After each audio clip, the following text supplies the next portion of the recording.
saw you move it. Can you second it? Yes, I do. Oh, wait, we don't need seconds for this forward. I'm sorry. We don't need that. Okay, do you mind, Michelle, just repeating who it is that moved it, just so if you might. Christine Carey. Christine, okay. Yes. Thank you. And and can I get a mover to add the Shop Our Town to the agenda? Okay. All right. That was Chantel. So that's all additions and changes to the agenda. Then we will move right on to Dusty, so we won't keep him too long. Basically, we had invited Dusty to just present really quickly about an update from the agricultural focus on just the situation surrounding migrant workers and so Dusty, if you want to give us just some background information and anything that the Ag Board would like to share with TDAP. For sure. Thanks, Michelle, and thanks, everyone. Happy Monday. Thanks for having me. To all the fathers out there and father figures in your life, happy belated Father's Day. So greetings from the AAB. This is a really neat crossover that I know Michelle and I have been talking about for some time for doing, just so we can see what parallel programs are happening. So it's exciting to see it happening because obviously with ag being so important in this county and pretty much, well, I mean, right along with it, obviously tourism, there's a lot we can do jointly together.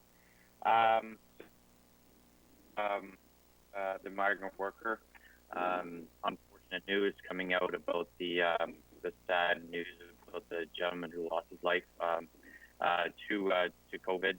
So that's something we never want to hear. And it's been an ongoing trying to what does farming pre-COVID always look like? The migrant work program is something that is, something that we at the farm, whether it's here in Norfolk County or farmers and producers across Canada and U.S. have their own program that is different names, but effectively the same program. And here at Norfolk, as we're large users of this program to get things done. It's obviously it's been a hot topic, especially during this COVID these times. On behalf of the Ag Advisory Board, we've begun talks with Jason Burgess. We did have a call last Wednesday night, an informal call with Jason Burgess, as well as Marlene from the health unit. What are our short-term vision? What are we looking like for? What can we address now? Where can we provide input now? And also, what does communication look like past this? This being the 3 men per bunk rule that we're trying to, give like our side into, as well as, okay, what does it look like going after what's happening down from the Fed, what's coming in from the province, and these men and women that obviously fluctuate into Norfolk County in numbers of, almost 4,000, 4,500 people every season. Personally on Easy Grow, and then there's a lot of farms across the county that have taken upon themselves to have stores on their farm to reduce traffic instead of grocery stores. Others I know have worked with, going into grocery stores at off times or opening up. And there's just a lot of how can we help the sheer amount of people in traffic and also put people, whether it's workers, whether it's our mines, whether it's farmers, employers, and families back home of these respected people. How do we make sure we're doing what we can to help the public here at Norfolk, the families, the farm owners, and the health unit stay kind of in lockstep? And what does that look like? And what does it look like practically as well?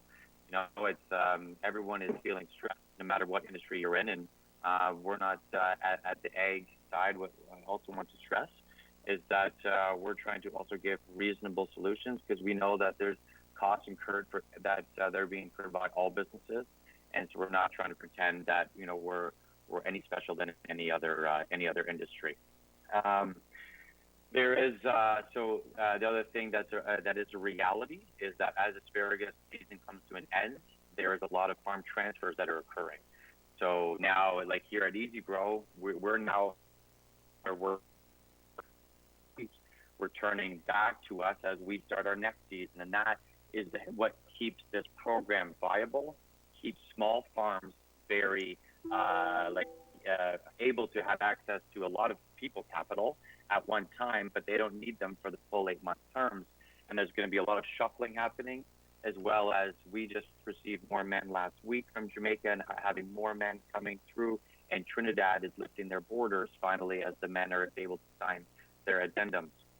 So there will be I don't want to use the term second wave because that is seemed to be obviously COVID term, but there is another group of men coming up as harvest in Norfolk County takes its second hit this next year. So it's also a reality of the situation. And what does quarantine look like as, well, there's already men in some bunkhouses. At the moment right now, there is the $1,500 per man that is coming down. That is to help either A, accommodations, or B, for the mandatory, you must pay the men 30 hours per week, so 60 hours, to help compensate into that. So we're looking at what can we do for solutions, and what can Norfolk, as obviously Ontario's garden and an agriculture innovation leader, what can we do for offering ideas within our own sort of walls here in Holden, Norfolk, but as well as up the chain. And so, yeah, there's a lot going on, and unfortunately, it's harvest time, and there is only 24 hours in the day, and I'm sure we can all attest. We've all been having to, pull our pants up and, put on to wear many different hats, and you can only be in so many places so many times. So the Ag Board is going to be very active, both individually as individual people, not wearing our Ag Advisory Board hat, but also as a board in general. We're looking forward to working with Norfolk and other partners to seeing something that's feasible, that's practical, that we can roll out, that is also universal, that we can offer across the province, and almost sort of just like any program, a program that has to offer best practices. And these best practices are taken from things we're already doing, best practices that come down as Easy Grow as a wholesaler. We're already a CIA approved farm, whether it's sanitization programs, cleanliness, water protocols that we were already doing that maybe aren't understood, or that for smaller farms to easily adapt now that there are some grants for PPE available. So there's a lot to digest, and it's going to be a prioritization program. It's not all going to happen because we got to also create food and grow food, but we're looking forward to taking a robust program to it and seeing what we can do together. So that's the long and short of it. Oh, Michelle, I think you're muted. Sorry. I muted myself because my kid was yelling in the background. Not anymore. I forgot. So, hi, Nicole. Hi. Hi, everyone. Hi. Hi. I have a question for Dusty. Are we ready? Yeah, I was just gonna say, does anyone have any questions? Yes. I do. A couple questions, Dusty. It's Christine from Venture Norfolk. How you doing? I know we had a lot of conversation up front, and I'm glad things are moving. Because anyway, I'm glad. But do you have access to adequate testing for your folks, and would that be helpful if you could procure more? In terms of do we have access to testing, we keep hearing that. That Ford just says if you want to get tested, get tested. What that looks like practically on the farm, I don't know. I'm looking to see what the health unit looks like for able to process tests and administer the tests. We haven't received any updates as to what that looks like. And what I keep hearing is, of course, pretty much what's happening on a lot of the farms is that in terms that is great. And we're creating, we've created these bubbles on the farm. It's like almost like a Star Trek force shield. That is, hey, and the guys don't. The other thing too is that the guys don't want to go anywhere. They're happy. Like that's also the program. I mean, you can't go on Facebook during Corona. I think it's just shut down because just as unfortunately the public is afraid of these migrant workers. The migrant workers are as afraid of the public, right? So yeah. When it comes to testing, like I know that the health unit has administered checklists, and now we're doing daily temperature checks for all the bunkhouses. And I know there's a slew of symptoms. You might not get the fever, but you might get something else. So I know that doesn't solve the answer, like all the questions, sorry. But I'm looking forward to see what the rollout of testing looks like and what is the best practice for testing. What is the time that would give us the best idea that, everybody's good? Is it a weekly thing? Is there resources for a weekly thing? Or is it when there's an influx of people or people coming out of quarantine? Right now, when we see the numbers for what's possible, then I believe best practices will be able to be built around that. Okay. The second question, if I might just, you mentioned the $1,500 per man. How are you, from who and how are you getting that money? And is it flowing easily, or are you waiting? No, Ontario Agriculture has still yet to receive a single dollar of this $1,500 promise. So what is interesting is that the reason why Ontario hasn't administered the program yet, because to my understanding that what the issue is that the feds will give money, just like in BC, but the BC didn't get any money because from the federal government, because they created their own program. So if a provincial program creates their own, it cannot be right? So the federal government will not give BC any money. So I believe there might be a bit of a hold up there of how are they getting this money? We still haven't seen a single dollar. But to be determined on that one. So who would you, I'm just thinking the practicality, who would technically you be getting that money from? Do you know? The government, is it like a division of the feds? Like is it Ag Canada? Do you know? I doubt it'd be a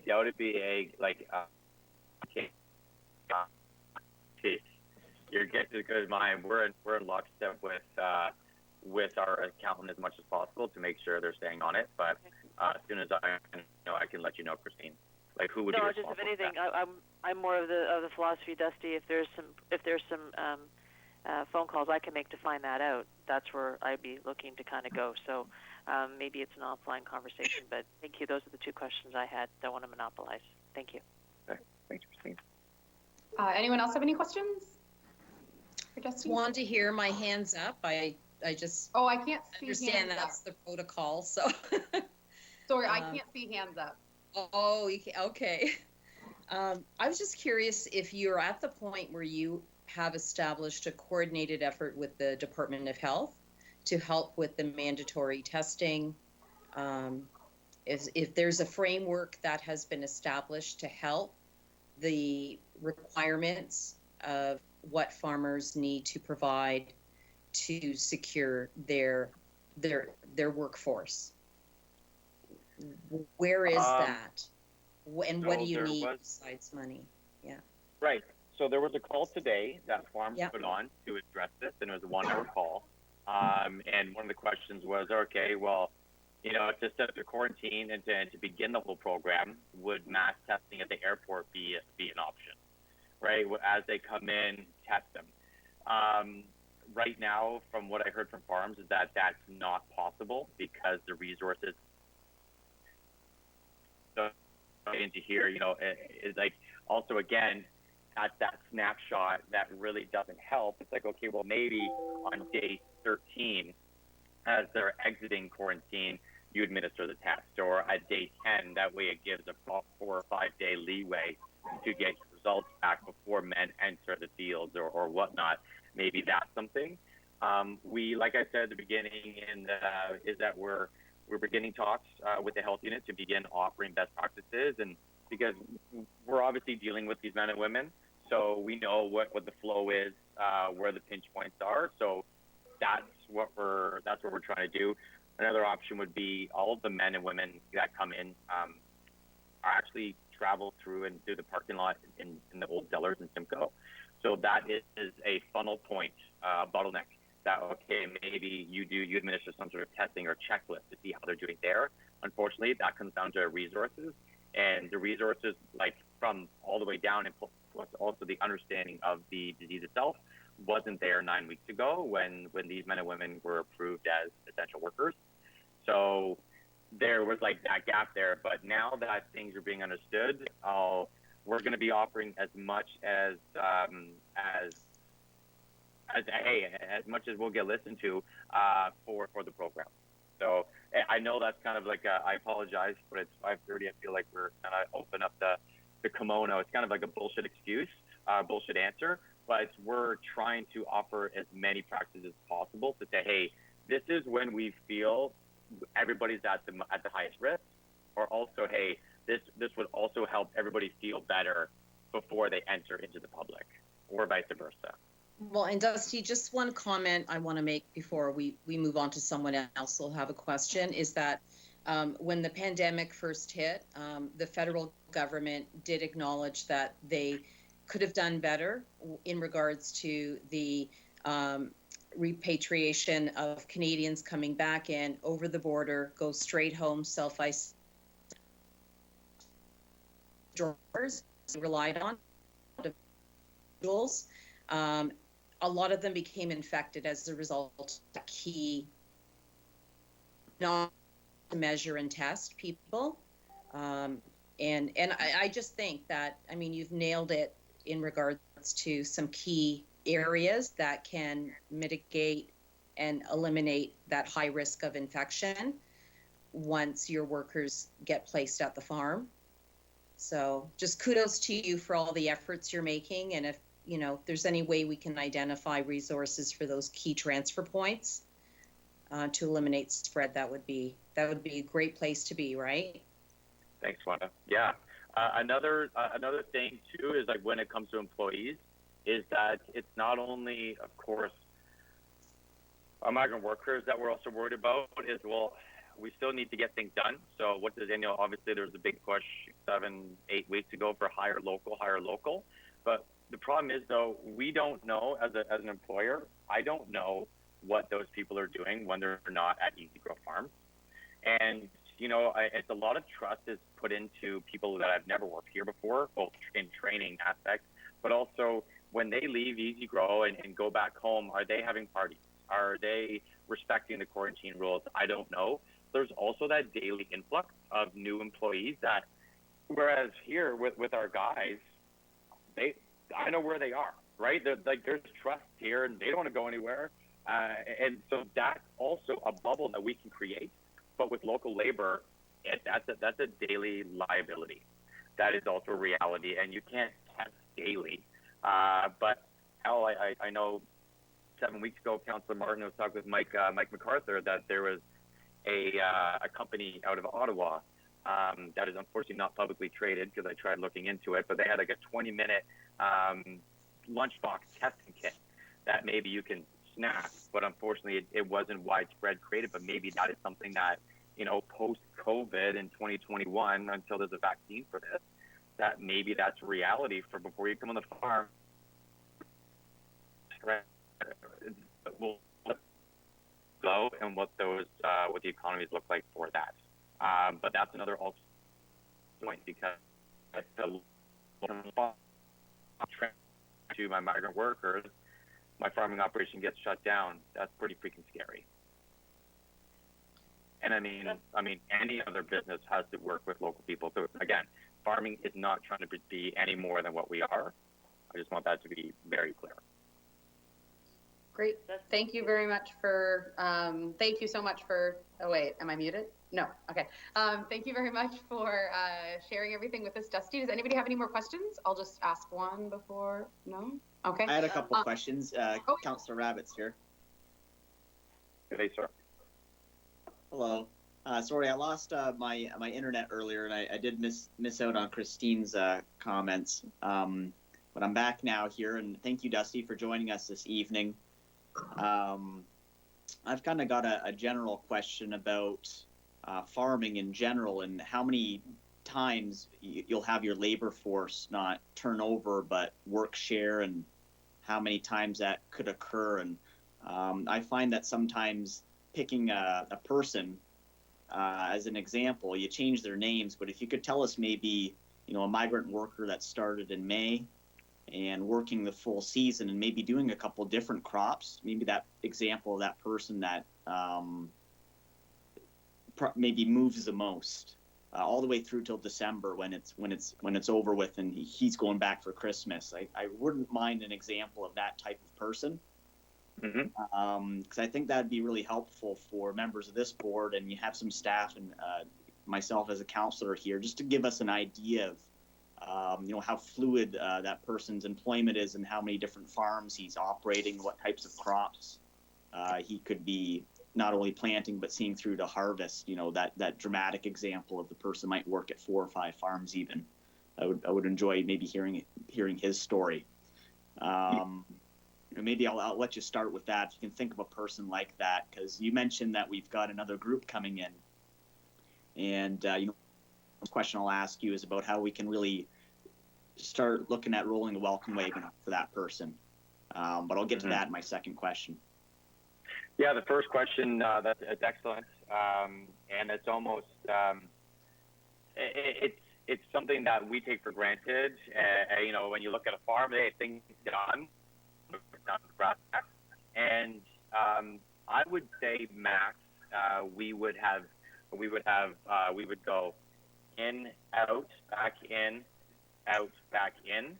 That would be, so you'd have a transfer to a farm and back one time, and then a transfer to another farm and back a second time would be, I would say, the most that you would see movement going back and forth, because A, the paperwork is horrendous to do a transfer, and B, well, one of two things happen with transfers. One option is that the men still live in the same bunk through the entire 8 months, which has its own share of issues, because then they're immersing with that farm, then they come, but they're coming back every day, and that farmer will then rent that bunk unit. Or two, if it's, say, on the other side of the county or whatever, and that farmer does have adequate bunk housing, they would then move them into that bunkhouse for the time duration. I would say that for the most of the time, that bunkhouse is where those men live for their entire max 8 month time span here, because nobody wants to be uprooted. That's just common sense. So there will be a monetary exchange. The other reason why you do not want to be going back and forth too much is that if you get caught helping another farm out, so say the Ministry of Labor wheels in and sees that you have 40 guys, but you're registered for 8, where's your transfer paperwork? If you're caught by having those men and women in the field that you don't have transfers for, both farms are pretty much kicked out of the program. That's also a reality. So there are steep penalties for not adhering to the paperwork. So that would be the most, I would say, that you would see for movements back and forth, would be twice in a season. And like at Easy Grow here, we do it because after blueberries finish in August, they go and finish up at watermelons, and then we get 40 Mexicans that we rent those units out, and they get bused to the farm every day for all the way until mid-November when they go back home. But that's what, honestly, what the flight costs now. I mean, a round trip flight per man alone that we're paying is now $1,200 a man that we incur, right? So you need to really make sure that you can amortize that over as long as possible, and this transfer makes that economically feasible. So that's for your first question. When it comes, I hope that answers it. And then for the second question, for a welcome package, I mean, it is unfortunate because one thing that was really starting to gain steam was momentum was that football in Norfolk program. That was fantastic. Like the amount of people that would come, like we put an Easy Grow team in, and heck, it cost each farm over $2,000 custom shirts, all that stuff. But that was like, we pretend the money doesn't even exist because the guys freaking have tryouts. They like for months, and then they got the food trucks and the Carrie and the team there was almost like almost a lived-in, like come on down, right? From people that are playing and those who are not even participating. That was in itself like, hey, this is what's possible, including community members, right? That live that for us that live here. How you do that and how you execute that here, in a time when we're already obviously lean on resources. I mean, that's up for debate. I think that's what TDAB's all about, and I'm happy to work with you guys on what that looks like from practically for what would get the most bang for the buck, but at the same time, what can reap the most rewards. I'd love to have that discussion further, and I think that's also a crossover point that the Ag Advisory Board can maybe join forces with. If we can have something, minuscule or nominal this year, talk about what that looks like. But for 2021, hey, we're back in action. Wheels are on the eyes. Get what that is, because shit, these guys are happy than a pig in shit, and they just love being here, and they're part of the family. And the more that we can do to connect the community, I'm all about. Okay, does that answer both your questions, Councillor Rabbits? Yeah, that's awesome, Dusty. Thanks for that. I guess the point that I was trying to make when I was alluding to the second question is we're up for a real banner year this year. We're going to have the soccer tournament. We had a Caribbean festival planned in Simcoe here. We're having the Fluffy Banana, a new business opening, and a bunch of different things were all seeming to come into place. And COVID blew a lot of that out of the water, unfortunately, with team sports and with all the different precautions. And now we're into it with having difficulty securing labor just to get the crops off in the first place, And so it's put a real damper on the whole endeavor. A lot of these guys come year after year. A lot of them are future Canadians, and I feel we need to be rolling out the red carpet to these folks. And I'm sad to see that those fun things we were planning that we're building a sense of community are postponed, if not canceled entirely. And I know how much commerce is driven by our ag group as well. And, I don't want to stop seeing those buses come into town. And I'm just trying to think as we try to pivot our business into contactless carry out and more deliveries and things like that, maybe how we get our communities out to the farm or out to the bunkhouse where for 2 weeks. And that wasn't the normal before, right? They're right. Mm-hmm. They're on the farm, they're on the bus, and they're right downtown, which is great. So we're going to be missing that yet too. So how do we do something like that, where they can get a slice of their second home again when they're here? And so that's just where my mind is set at. Is there's a huge economic component to it that we're missing out on. We don't necessarily have to. I think there might be some opportunities to, we're going to be talking about Shop Our Town and some other things at this TDAB advisory board. So there's a lot of creative people out there that might be able to link the parties together. Sounds like those workers, they're moving maybe, it's a 2-season operation. They're doing their spring and their summer, or they're doing their summer and their fall crops, And it sounds like a real hassle to move those guys around, but I'm just trying to think for this next group that we have coming over, wouldn't it be nice if we could welcome them properly this time? I will tell you that that farms individually have been doing a lot to make sure that, because these guys have Facebook, they see the newspaper, they know what's going on. So we've been doing as much as we can to make sure that they feel comfortable, and that this year is no different than any other year, with all the distraction. And the more, whatever that looks like, to help both the men and women that are here now and the ones that are coming in to feel at home and that they are part of this community. Because next year these guys are going to be back, and we're going to want to make sure that they feel comfortable going to town for a slew of reasons, for both economic, that they feel comfortable and that they're open armed by not only business owners, but the people also want them there too.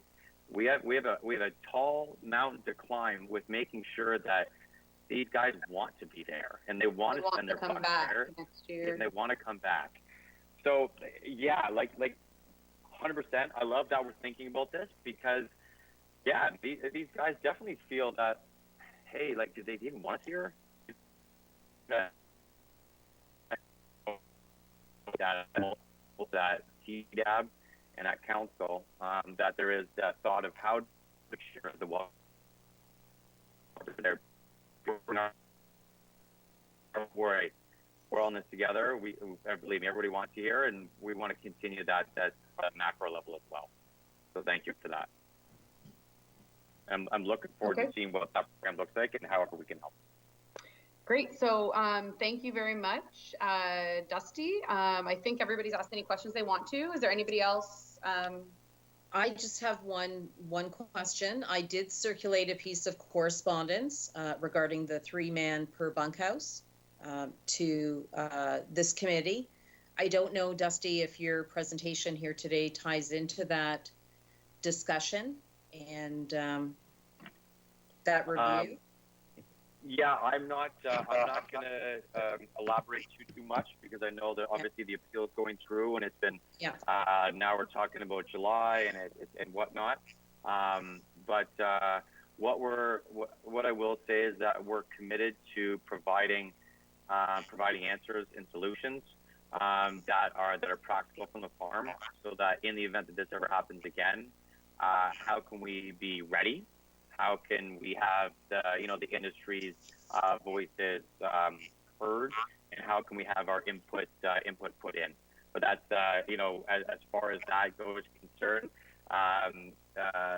No, we are a group that takes farming representatives' voices.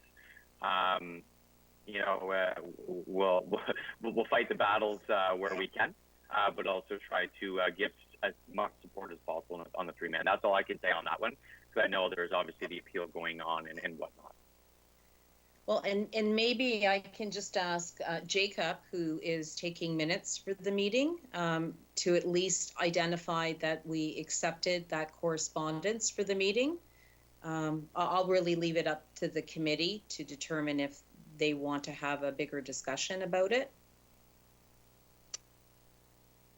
I personally think that it might be more of something for the Agricultural Advisory Board to come forward with. I don't think any of us, aside from Dusty and Amanda, might be knowledgeable enough about it to really make any kind of statement or any kind of further discussion. And there's probably a danger it might get a little too political, which it tends to lately. That the information was received would be appropriate and respectful to the people having the dialogue. And really that's all I'm asking for, is if Jacob could at least identify that. And it is not our conversation. If there was a party or a place for us, then I guess we would identify it in this moment, but I haven't heard that. So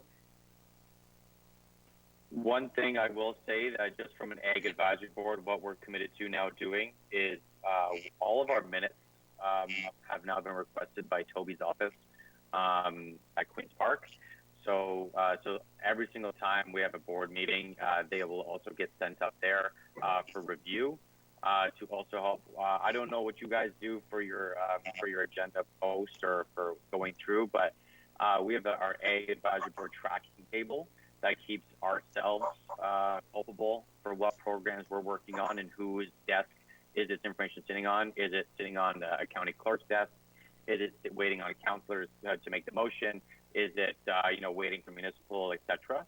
And having that piece, that table, be sent up to Toby's office for provincial is a key pipeline to see, okay, what are the things that Norfolk already addressed, and they're just waiting on a provincial call. Yeah, and we had one of those last year. I don't see one on this agenda, but I think it was something I've forgotten about it until we got into the meeting. But I think once we have action items, we'll start that action item table again, because I did think it was very helpful for us. Yeah, for sure. So But again, I thank again. If any more questions, Michelle or anyone on the board, give me a holler. I think we're meeting tomorrow.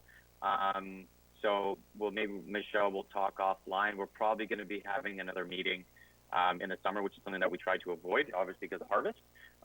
But this is the season, so we'll see what that looks like. But thanks again, and again, forwarding more questions to me, guys. thanks so much for your time, Dusty. Thanks, everyone. Bye. So do we have to make a motion to accept that into the minutes, or just tell you, Jacob? Yeah, I would just for formality's sake, just receive as information.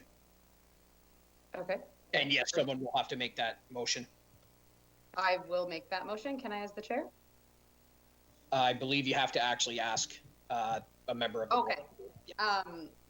Okay, Amanda, who was first hand up, to receive his information into, God, the word is escaping me right now. Sorry, I'm thinking about something else at the same time I was thinking about this. You first, that you accept it into information, I guess. Okay. And then I guess we don't need a seconder, but Wanda, you can second it because you presented it. Sure. Wait, can you hear me? Oh, wait, I can't hear you, Wanda. I think you're muted. Sure, works for me. The dog Okay, was great. barking. Okay.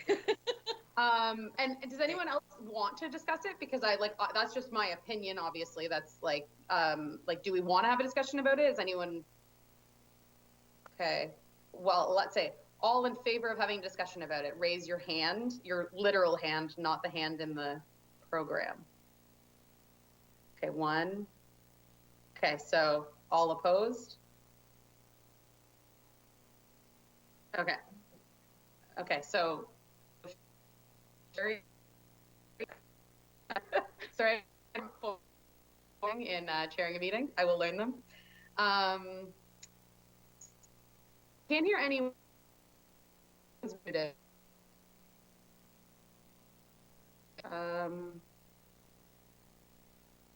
Is there a way to unmute?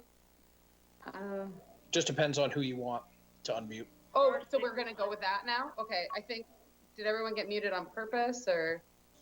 Chris sent me a message and just said a few people unmuted were just giving some bad feedback and they were having trouble hearing. So I just Okay. they Sorry, I didn't know that. Okay, That's okay. So how do I unmute a person? I don't seem to have the ability to unmute from what I can see. They can unmute themselves. Okay. On their own little banner, toolbar screen. Okay, great.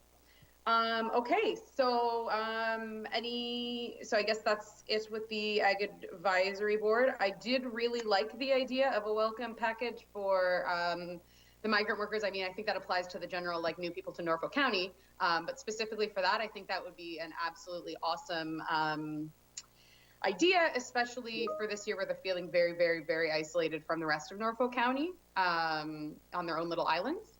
I think that it might be something that we might be able to pull pieces of that one box of, the gift box thing that they give out in Norfolk County, like something like that, little things that somebody, I think it would be worthwhile investigating. I don't mind thinking about it. Does anybody else want to have a little discussion afterwards with me about it? Anyone? I can't. No? Okay. You can unmute yourself. Sorry, I can't hear anybody. No? Okay, so I guess.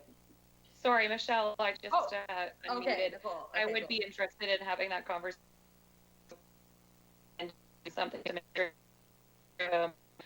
And then also, I think making sure that we do move forward next year with the Caribbean in the tournament. And I know Carrie Usinkowski was also planning a dominoes tournament, which is something that a lot of the migrant workers are very passionate about. I think just making sure we do make an effort to involve the community and involve them in the community next year will be great. And Amanda, what quantity of migrant workers are there in that come through Norfolk County? I'm the number I've read a few times, but it's escaping me. Have any idea? I believe it's either 4,500 or 6,500. So it's a large undertaking, obviously. There was 4,000 to 6,000. Yeah. Yeah, guys, I was at the emergency meeting this morning, and it would be low for this year, obviously, but I believe the number was 4,200 at this point in time. Well, I have packed frosh kits for 10,000 people before, so I have some expertise, but yeah, okay, so let's, even if it's just, I don't know, like, even if it's just, I don't know, let's talk about it. And Amanda, if we have any ideas we think are viable, maybe we can just shoot you an email and you can tell us if they're silly. Yeah, no, Yeah. I'd be happy to do that and also have discussion with my guys to see what they think might be good Yeah. to include in a package. Okay, cool. Obviously, a large undertaking, something that will not be able to happen right away, but it would be at least good to get the idea rolling around, and even if it's at, midway through a stay, it's better than nothing. So great, okay. And then Chantel, were you? I just wondered if any other area might do that, whether Leamington or other farming communities have such a package. Okay, other. Investigate. I will. Does Brant have many? I know a bunch of farmers in Brant. That's the only county I really know farmers in. Okay. All right. So, Jacob, can you add that to an action item list? And I'll send you the format that we used last year. Absolutely. Great. Yeah, I'll send you the form, or you can look back on minutes from last year. Clark had it was kind of just something that we add to, it stays on the agenda the month it's completed and then is removed the next month kind of thing. So great. And that's just investigate, welcome, talk. Okay, so approval, correction of meeting minutes. We haven't had a meeting in a very long time, so I don't think we actually have anything there. Unless we're supposed to approve last December's or November's. There were January minutes. Oh, January. Sorry, January. And then, right, because we deferred choosing a new chair. That's one thing that I forgot to request add to the agenda, but we should choose the chair and vice chair for this year, even though it's a short year. Yeah, as long as you can get a motion to approve that change. Absolutely, you can do that. And you can even do it under other business if you'd like. Do we have enough people in this? There were a couple of people missing. Do we have enough people for quorum or whatever? Yeah, I believe quorum is less than half of the group. Okay, so we have more than half, yeah. Correct. Okay, so approval, does anyone who would like to approve the correction, who would like to approve the meeting minutes from January? Who was there? Okay. Chantel, okay. And communications, no communications. Is there anything from the county? Any update? I would say communications might fall under communications from the county.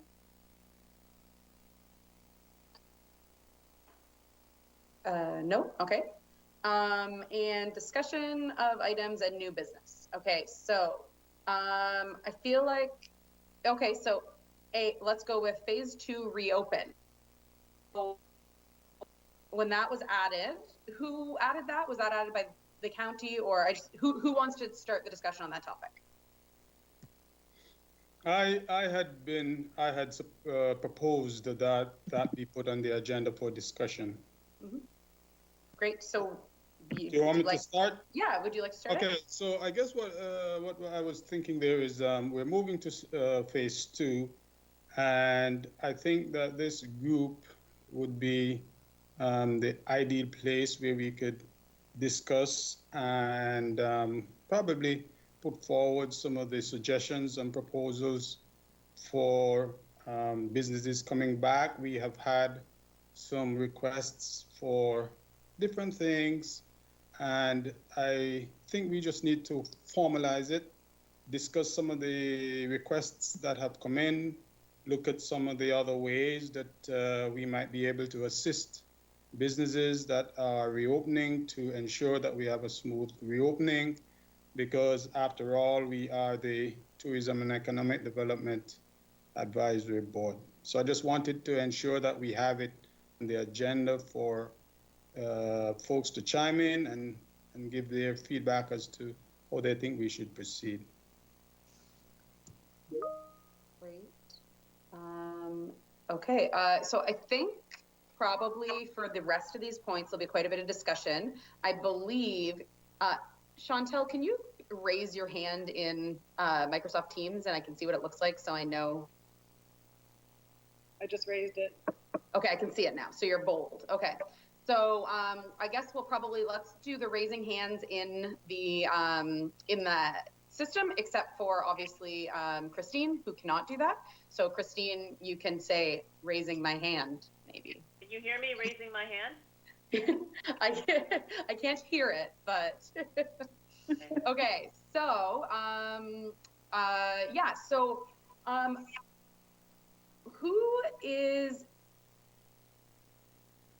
how is the county in communication with business owners on, aside from the section of their website, on resources for them and anything is there anything more available from the county than is available from the federal or provincial government? No, whatever is being proposed by the other levels of government is what we're for. Where I think we can play a role is in facilitation so far. I can give you some examples of what has been proposed, and then I think that will get the That would be great, yeah. Mm-hmm. So, for example, one of the things that has featured prominently is, can we get some patios for the restaurants? Because a lot of the restaurants, they have small space, and so a patio would give them an opportunity to practice social distancing and probably serve more people. And so we are looking. We were at the stage where we were going through a review of the patio program. So we have kind of fast-tracked that, and we now have a encroachment agreement that we can get. So one of the things that we could do is to ensure that that is a quick turnaround. 1, 2, it might be that the application fee that we would charge or would be waived. It could be that I have already sent out to a number of people who have asked where they could find people who are providing the service. We have to be straight up front and say we do not promote any one business over another. 1, 2, we are not making a recommendation. We are simply making a referral. People, restaurants, they have to do their own due diligence, and they will choose the contractor that they want to work with. But there are a number of them that come with ready-made, almost like what we'd call a Lego kind of they already designed, and they just come and put it down, and then they take it up, and so on and so forth. So PPE, some people have said, okay, where can we get the plexiglass, or where we gloves, and so on and so forth. What we want is to be able to say, okay, here are the local, or here are the regional services that are available for you.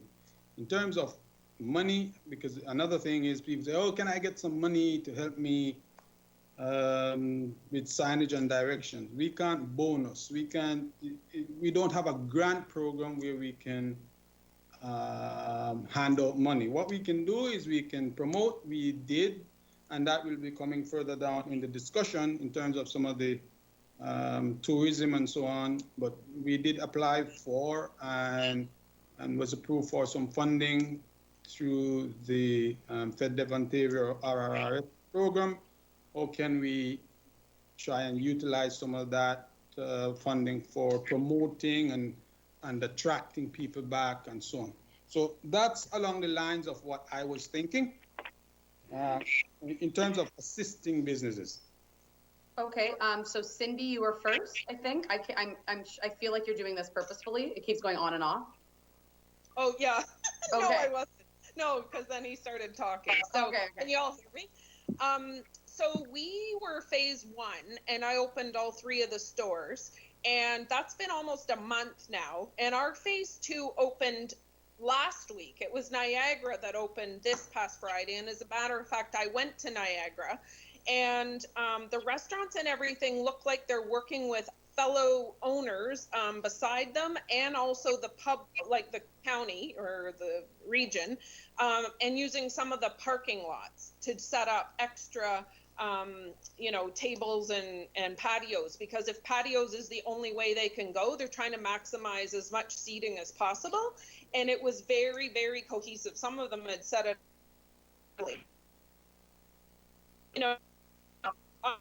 because businesses, as soon as they said, okay, you can open, we've just done it. So in the game saying, oh, let's do, here's face masks and plexiglass, we've already bloody well done that. Like 2 months ago, we were already starting to look for that stuff. And, I have to tell you that the one disappointing thing of this whole thing is that on day 1, we did not see one councillor in any of our towns, and we have not heard from the mayor. The mayor actually went way against everything that any business, if she had asked any of us, we would have said the complete opposite to her. We've seen a few police around, and I don't know if that's to make sure of public distancing, but not anybody has come in to see that as a business. I'm glad you're still here, and I'm glad you're open, because Dover's lost probably 3 or 4, and I'll bet you, like in my, I'm in Port Rowan and Port Dover, there's going to be more. So I'm kind of sad by how the county as a whole, I know everybody's been on lockdown, so I get that, and even ourselves, but it's kind of a little late to the game, and that's all I want to say. Okay, I potentially, does Councillor Evans want to speak to that at all, or?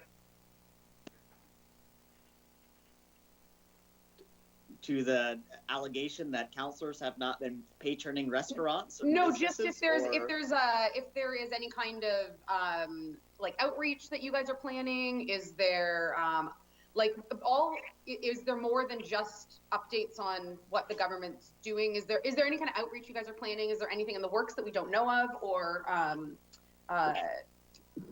yeah? Well, I mean, considering what's transpired with our leadership at Norfolk County, I'm surprised we're in phase 2 at all, to be frank with you. Hearing what's been passed down from Queen's Park and from Premier Ford in reaction to some of the things we've unfortunately been discussing at Norfolk County, instead of the business that affects us, we're talking about some of the behavior of our mayor and some negative media impressions, and trying to explain this to newcomers to our area as they're trying to go to beaches that are closed, and they're asking people on the street front what the local flavor is and politically, and they're getting an earful, and so am I. I've been getting phone calls, emails. It's blown right up of all the COVID-19. We can't hold a candle to what the pandemic has created, but we've created some of these problems for ourselves. I've been outspoken about that, but it's unfortunate because that tends to be very distracting. I can tell you myself in business, I've been working 14, 16-hour days, 6 days a week, feel like a frontline service worker, even though I work in a factory. And there's a lot of folks that honestly took a short layoff and we're back to work, and we're all working. You're business owners, you can speak to it. You seem to be working harder than you ever have, and like getting half the results, and you have half the staff present because everyone's on leave, and people are getting burnt out right now. To be frank with you, and folks were all cooped up, and I think folks got some cottage fever too. I'm glad there hasn't been too many people acting like idiots, to be honest with you. We have a lot of hotheads coming out of the woodwork, but fortunately we haven't had anyone do anything too crazy from my perspective. So how do we unroll phase 2? It should be good news, and it is good news. I mean, it just happened last Friday, and I'm still digesting what's open and what's not. Norfolk County has a role in communicating. As he said, it's a little too late for plexiglass and hand sanitizing wipes. I mean, businesses that have been open have been doing this all along. How else would we have been operating under phase 1? We wouldn't have our doors shut in our face if we didn't comply with the local health unit and take proactive measures and have a reopening plan. So, phase 2 opening compared to phase 1, I would say is a little bit more laissez-faire, but we're starting to have other industries that were deemed non-essential come back online. And I can't really speak for them, working in industries and patroning shops that have been open and deemed essential. What about these ones that weren't deemed essential and are just starting to open up now? I think they're adjusting to the new normal.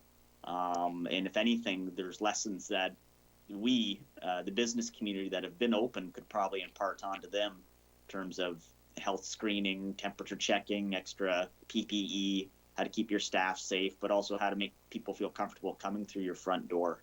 We're not making masks mandatory in Norfolk County. You'll notice a lot of people are wearing them. You can't prohibit someone from patroning your business because they don't have a mask on their face. But you could do the same thing if your staff member chose not to. So it's an interesting business dynamic here where you can give someone all the training and PPE they need, but it's very different, you and an employee and you and a patron of your business. And ultimately, this is all being passed down by the province, and our medical officer of health here in Norfolk County does hold a lot of sway, as you've seen in some of the local media with the Board of Health disagreeing with some of the Section 22 orders. That's ultimately the person that you would need to direct your COVID questions to, is going to be the medical officer of health in our local health unit. So, I've talked for a short amount of time. I don't know if I've clarified anything. I'm trying my best to get out locally for those places and picking up at the curb and doing my little bit here, but I'm just one counselor here in Simcoe. We should all be doing our part, and I'm trying to be a good influence on my peers, but that doesn't always work. I've talked for a short amount of time.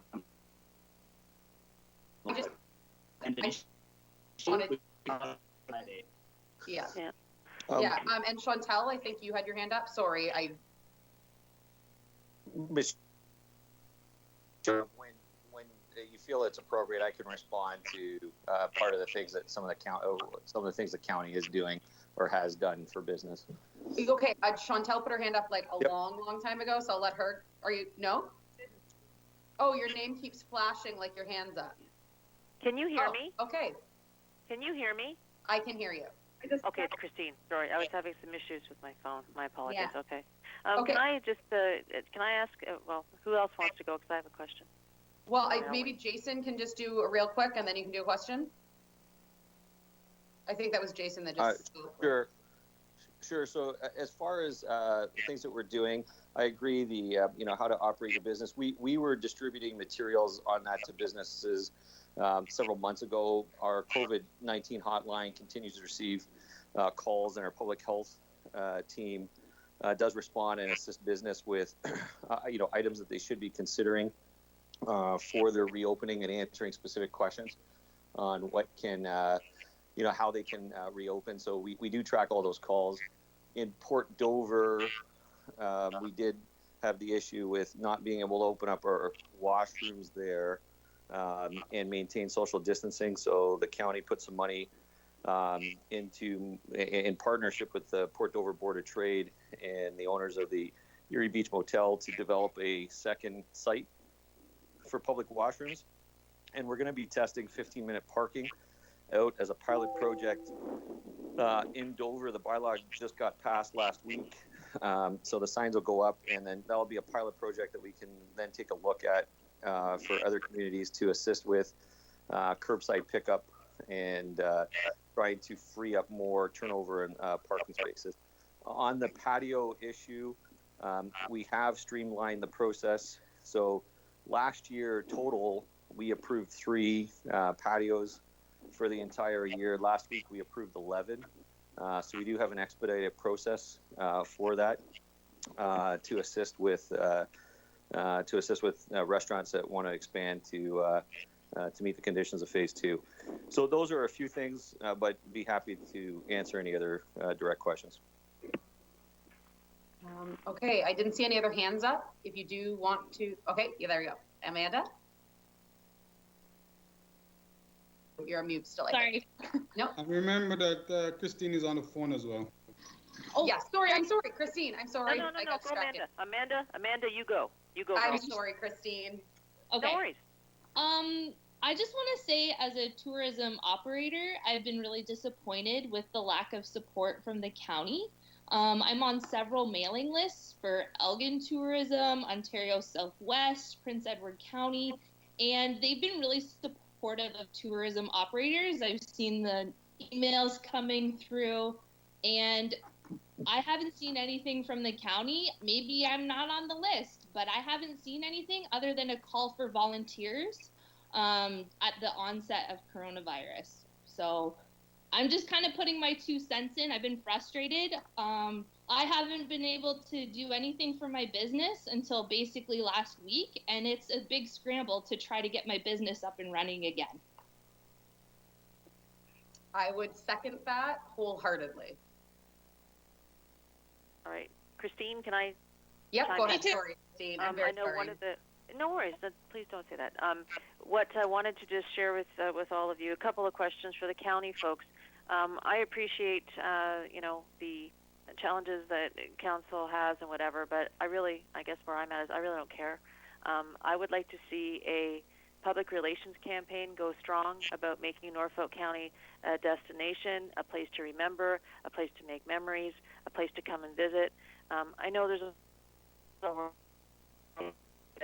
let the public health folks worry about the details about public health, and we maybe need to start focusing on controlling the news cycle and controlling the message instead of having CBC, CTV, and everybody else do it for us by putting, unfortunately, the woes with what's going on with foreign workers, perceived dysfunction of what's going on, and it's just a negative news cycle, and negativity draws negativity, and the only people who are going to change it is us. So to that end, I share with all of you, I've talked with Amanda, I've talked with, I'm trying to think who else, I think Cindy as well.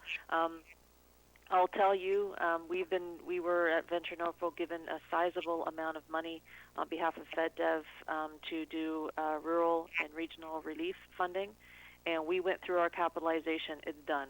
We're done. I've applied for more. There is a lot of interest on the federal government side to help support tourism and simple little things. And again, I'm not throwing shade on anybody, but I know when Niagara Region entered into phase 2, there was a ribbon cutting ceremony, and you could have walked across people's heads for the amount of politicians there cutting that ribbon. So maybe we need to have a positive story about maybe, and just a suggestion, and again, please don't take it as throwing shade, it's just some best practices of what I've seen. Is there a way that we can maybe make a positive news story event, cutting some ribbons for the 11 patios that are open? Come on down and have a drink in Norfolk County. The patio's open, and, while you get your hair cut, have a glass of wine. We could spin this. And shop. Got notoriety, and shop, and obviously, yes. And so get I guess married. where I'm at, and get married, or at least look at getting married a second time, and or toast to the drink to the suckers who are getting married for the first time. I'm just teasing, but and have some cheese with that. There's ways that we can maybe take the story, make it positive, make it inviting. And I get there's lots of crap and there's lots of things we got to worry about, but other people have to worry about the same COVID issues we do. Let's just stop focusing on pointing fingers and name calling, and let's kind of say, let's find a good story or 2 or 5, get it in the newspaper locally. Let's get CBC, CTV picking it up, and maybe it's a matter of, hey, those migrant workers who everyone's saying are dying in the streets, they're coming to enjoy, I don't know, a latte somewhere socially distantly, or we've got people doing. So I don't know. That's sort of the kind of thing that I would kind of like. And maybe is there a public relations group at Norfolk County? And if there isn't, I think it would be money well spent to get a PR firm to help turn that story around, and see if we can't get some positivity. I'd love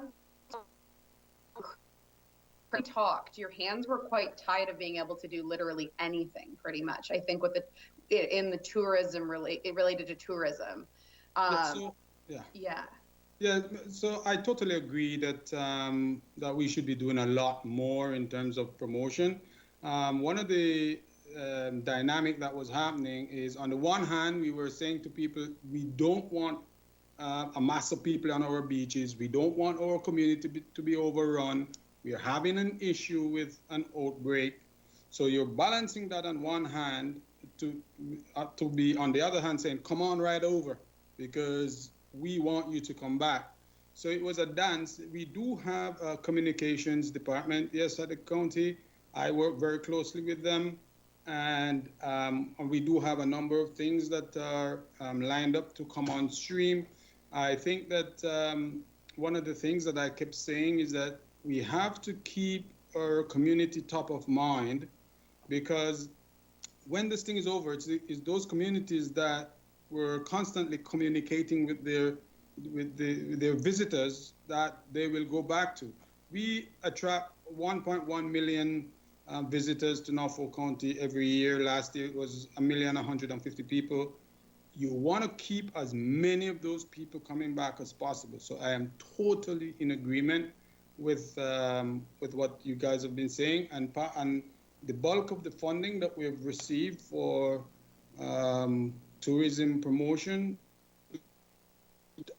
of it, as a matter of fact, is going to go into tourism promotion. Excellent. Got to get the word out. Great. So,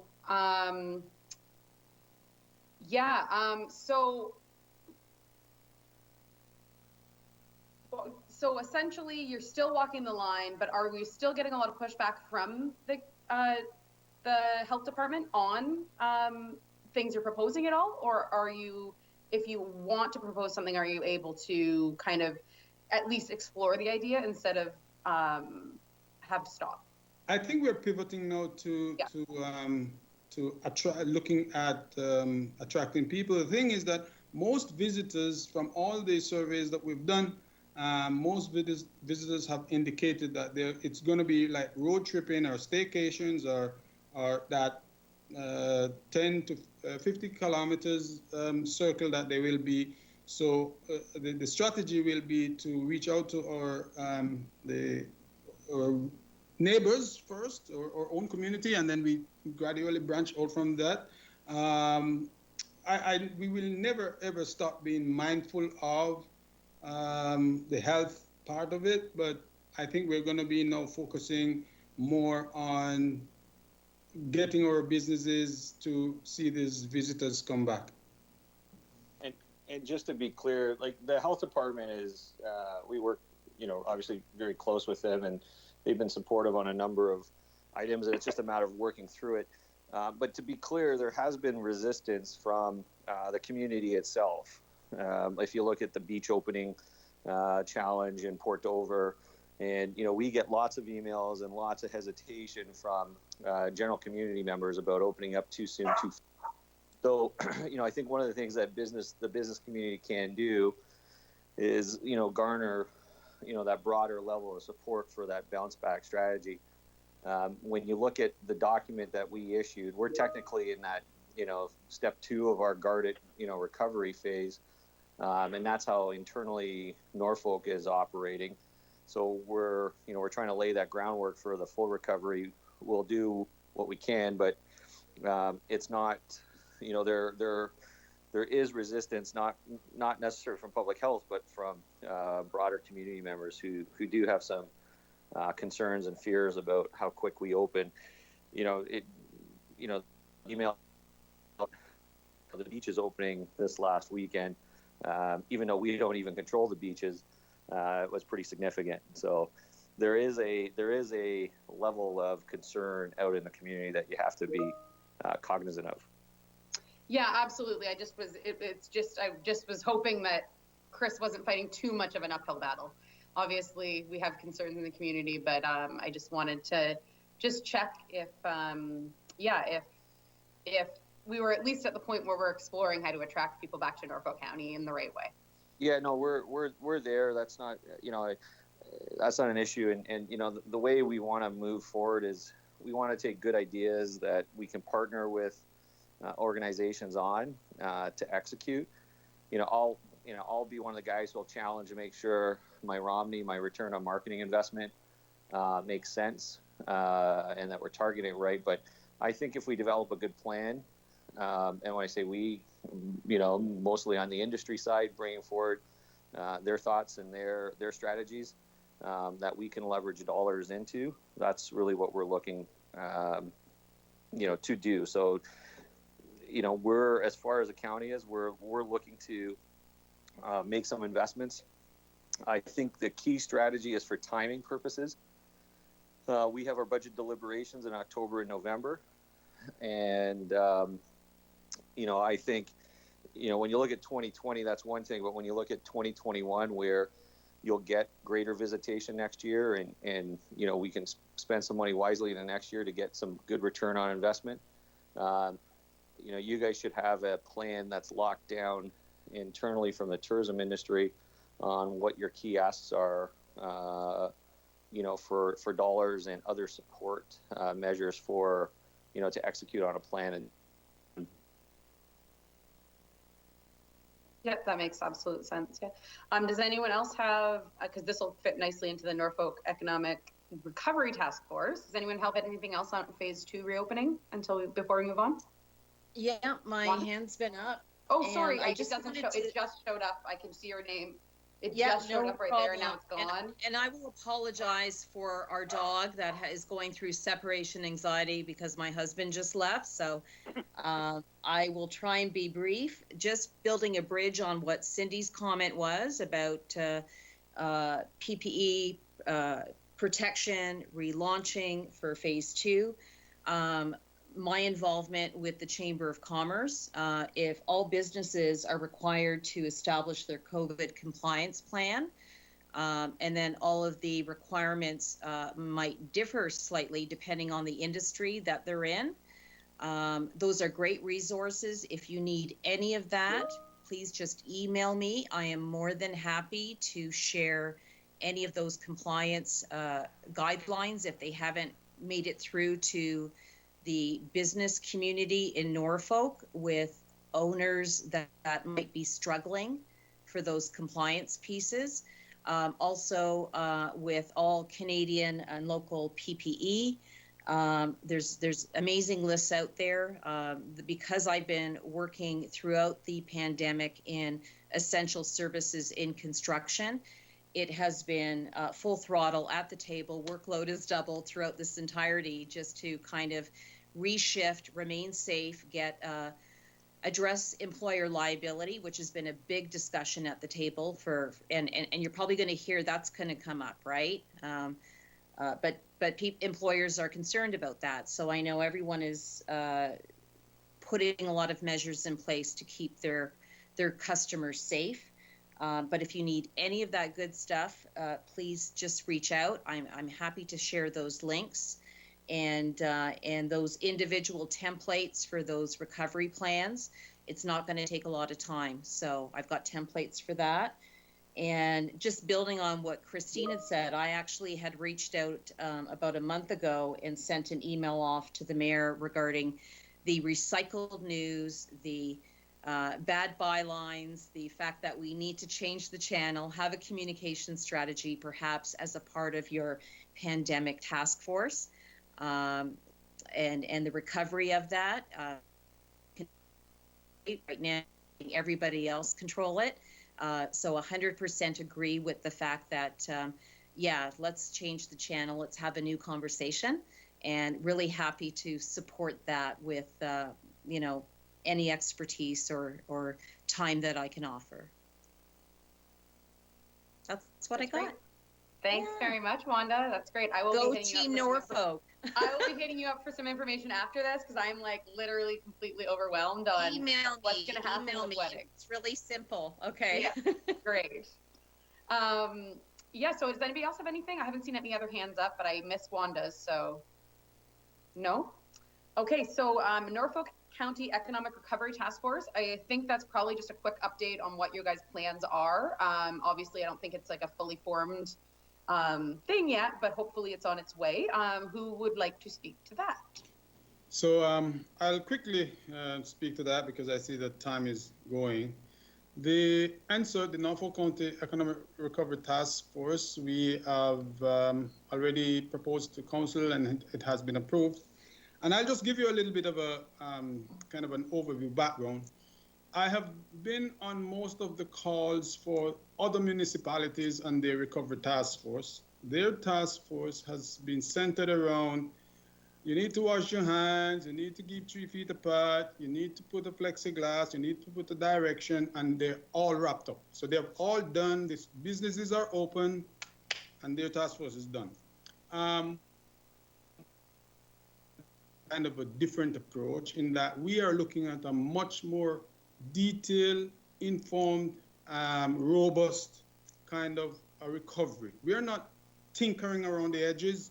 We want to make substantial changes. Now, what has happened is that the federal government has indicated from about 2 months ago that there will be a fund very similar to 2008, a recovery fund to kind of re-energize and stimulate the economy.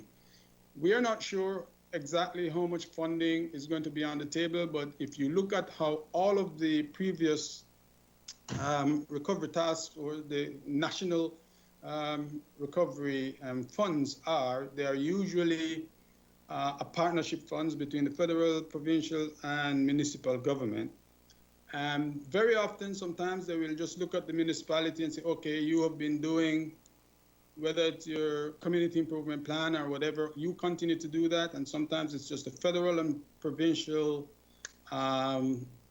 governments that put the money on the table. We do not know exactly how the funding formula will be, so we have to be prepared for whether they come with the tripartite proposal or other.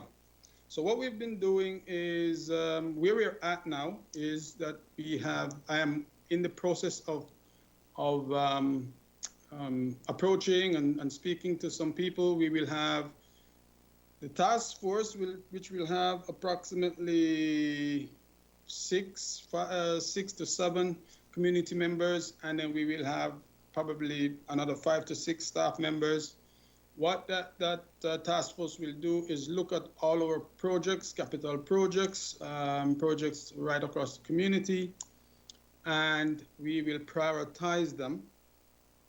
And then if and when the government says, okay, here is, and I'm just picking figures from a hat now, here is $5 million, you need to come up with $1 million, whatever, I'm just picking numbers, we would be in a position to say, here is our list of projects, this is how we are going to prioritize those projects, these are the ones that we would do, and those projects must have some kind of a spin-off. So it must be a capital project that is going to end up triggering further investments in the community. So what will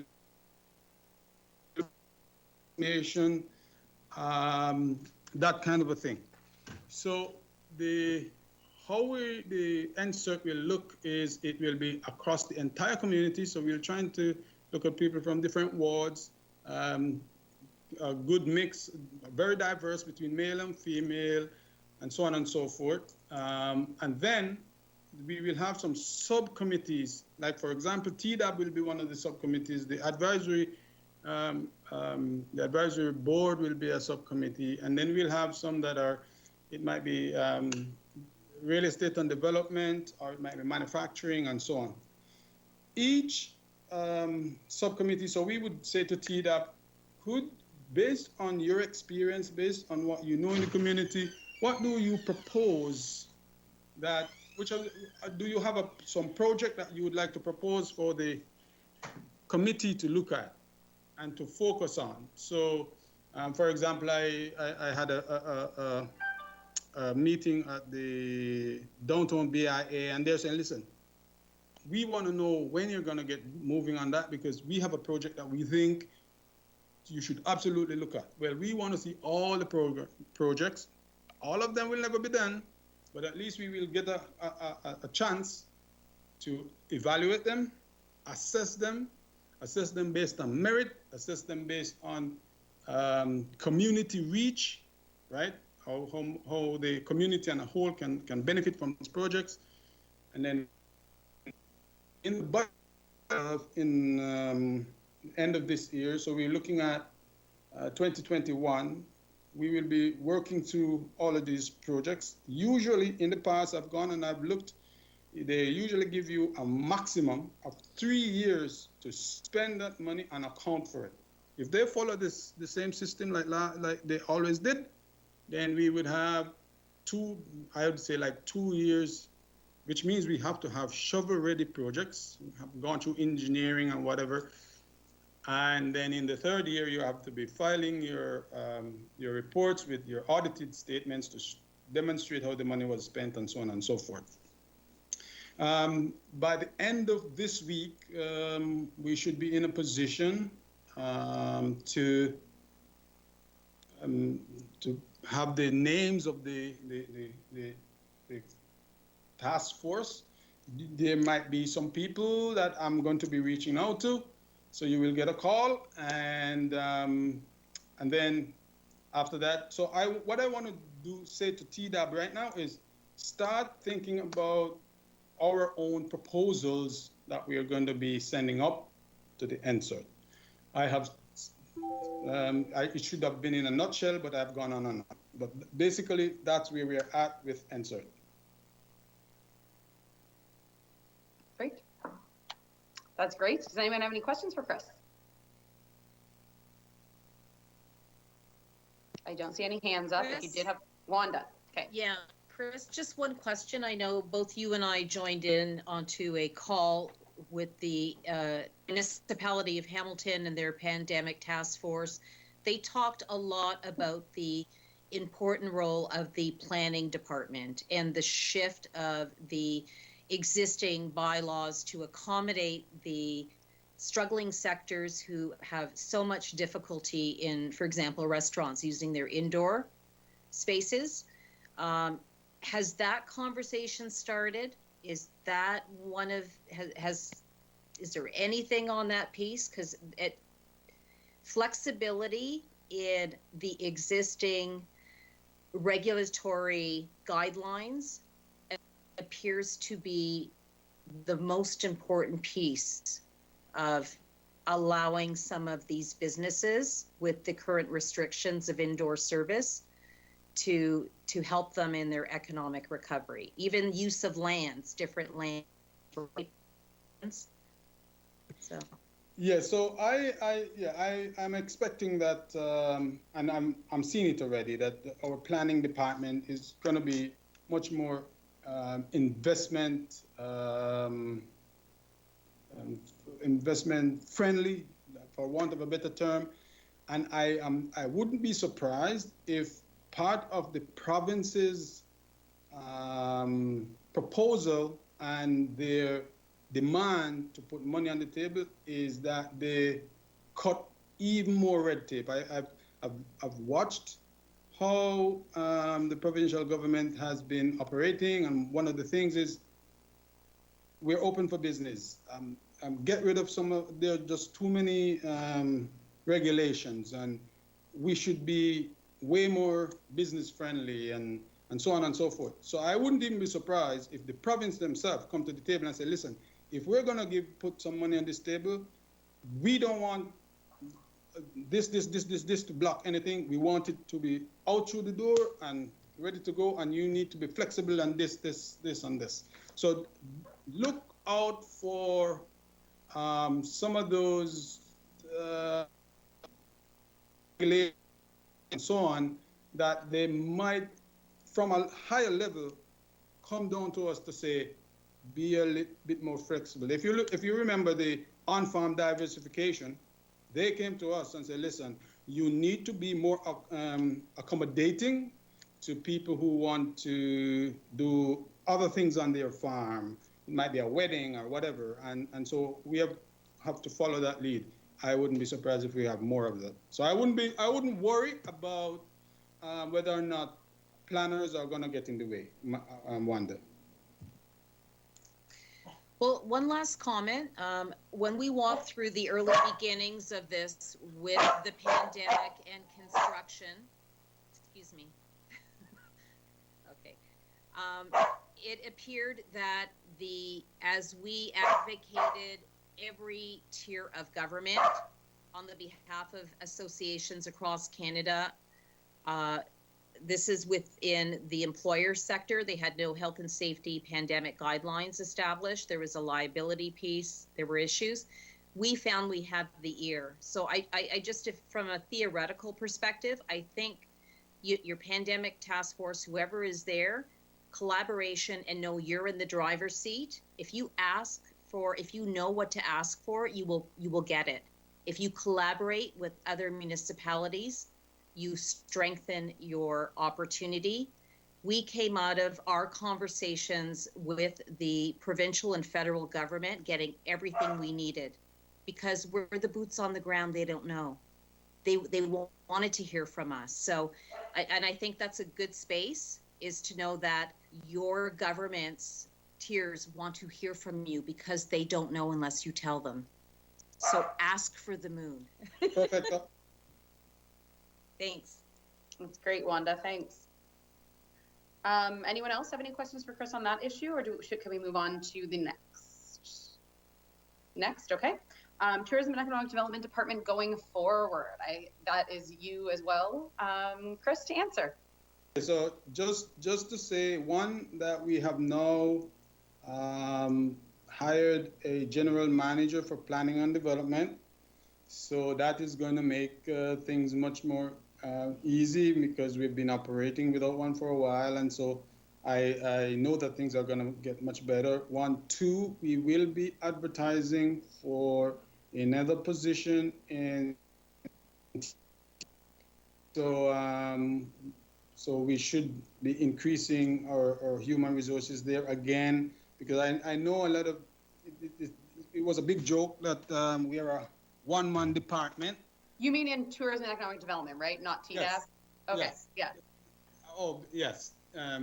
Tourism and Economic Development. So you won't be able to laugh at me going forward that I'm a one-man department. We are staffing up, and we will be able to, a lot of the things that was a bit more difficult to get going, all of that is being sorted.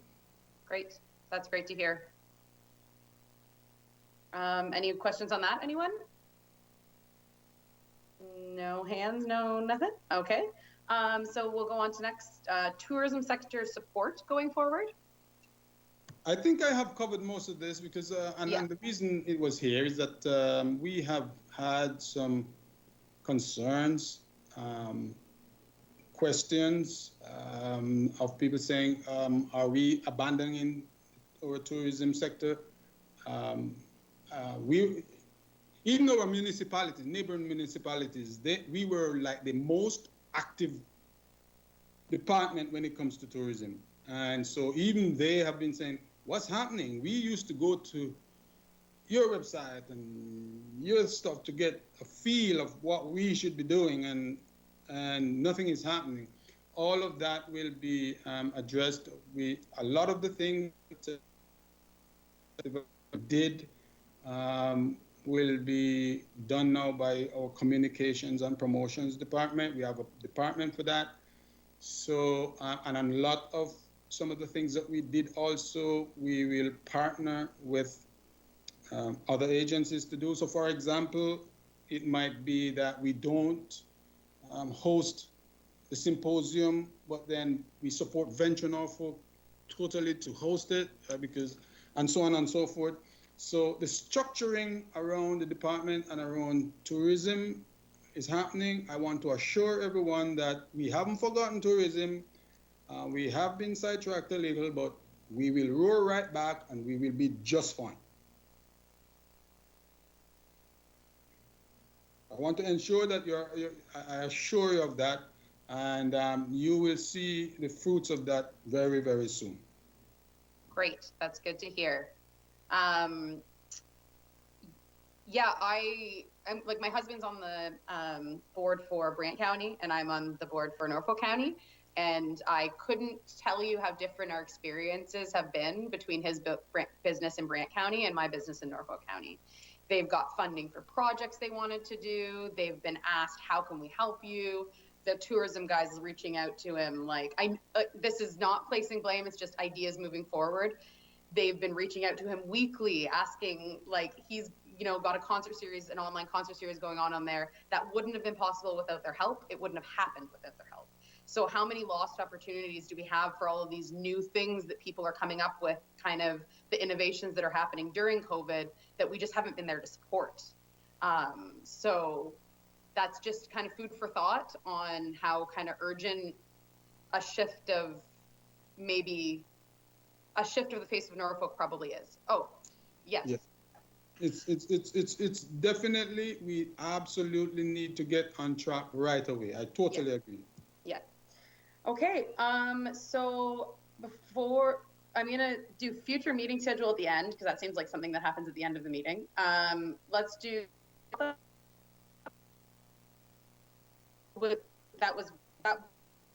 Chantal, I think Chantal had her hand up, eh? Oh, sorry. I'm sorry. Go ahead. Can't hear you. We can't hear you. I can't hear you. Very, very, very faintly. Okay. How's this? A little better.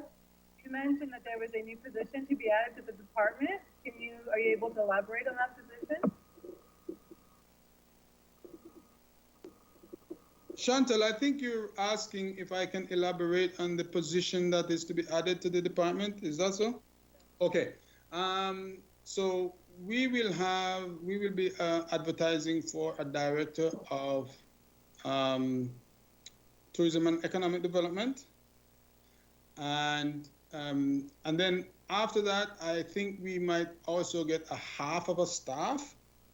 So in total, we might end up with a director, one staff, and then half of a staff. But because we've moved so much of what we're doing over to communications, yes. I mean, we are going to hand out the Facebook and all of the social media and so on. We used to have to do our own news releases and so on. They are going to handle that. So I think we're going to be just fine. And when you have our side of the our department promoting tourism and then communications also, we will still get the full coverage. Okay. And what is the current state of the department? Is it only yourself, or is another person with you at the moment? No, it's just me for the time being. Okay. And another question, the status of the marketing partnership program. I was going to ask that after. Yes. So what will happen, it is our intention to continue with the marketing partnership program. For this year, definitely we will not be having an experienced guide. I mean, usually by this time our guides are all distributed. So that's the only thing that will be missing this year. We still have people signing up and renewing. But as soon as we have another body in the department, then we are going to go back to also promoting the marketing partnership program. A lot of feedbacks that we shouldn't do away with it. When they have a vested interest in it and when they put some funding in towards it and so on, it shows their commitment to it. So there was a discussion at one stage, do we keep it, do we get rid of it? But the general feedback so far is that we should keep it. And so for the funds that have been collected this year so far, what will happen to that? People have paid it. So what have they received for it so far? Yeah, so for the funding that has been collected, it's probably less than half because we've not been, the system automatically sends out a reminder, and if people register, fine. I have decided not to pressure or call people at this time to say what's happening. If the system sends it out, then fine. So we will have to decide, we either collect all of the funding and then decide, okay, what are we going to do with it? Are we going to say, for the ones that have paid, do we make it for 2 years or whatever? And so I haven't decided exactly moving forward if it's same. What allow the program to run with the system automatically sending out notices, with people going online and re-registering and not calling or doing anything about it. It's just on autopilot. When we have enough people or resources in the department, then we will know, okay, will somebody take this on, and how will we approach it going forward? Okay, and I have one more question. Right. The various email programs that Norfolk Flavors and all the different ones, will that be done from your department? Will that be communications? Will it be done as a partnership? That's another one that we will have to decide upon, because you know that you have to opt in, and to be honest, we are supposed to go back every year to say, do you still want to be a part of this list? It's a lot of lists. We have so many of them, probably about 7. Some have as much as 7,000 people a part of it. So communications has already taken over some of it. Whether they're going to take over all of that, I'm not sure. But that will also be a part of the discussion. Okay, and should some of these emails not be going out now as we're entering phase 2, restaurants are opening, businesses are opening, if we're marketing to our local region, you know. Right. So in the beginning, when the ones that you had been receiving, I was sending them out. But then when I send one out, and then I get a barrage of email coming back with questions, and then I literally have to go through and answer every single one of them. So I haven't been sending out a lot of them since, because to send an email communication and not respond to the thing is worse. It's worse to send out and somebody asks you something and not respond than not to send it at all. But all of that, as I said, tourism is back. We're going to have somebody in the department real soon. It won't be just me. And then all of these things we will get to sort out. Can you speak on the timeline of hiring the new director? So I had a conversation, and the job posting was reviewed today, okay. And one of the things is as gender is seated, then one of his priorities in the staff, because they want him to be a part of the selection process, and he will be seated in 2 weeks' time. The ad will be running during the time when he's not here, so that by the time he gets here, we will have already shortlisted, and so that hire will be, I would say, probably within the next 3 or 4 weeks. In the interim, I will be it. So I still, if there's anything to be communicated, for sure I will be on it. Matt in communication has been a very good support for me, and I have some news releases to put out, and he's going to help me with them. But for sure, we're going to have to start cranking like crazy from this week onward.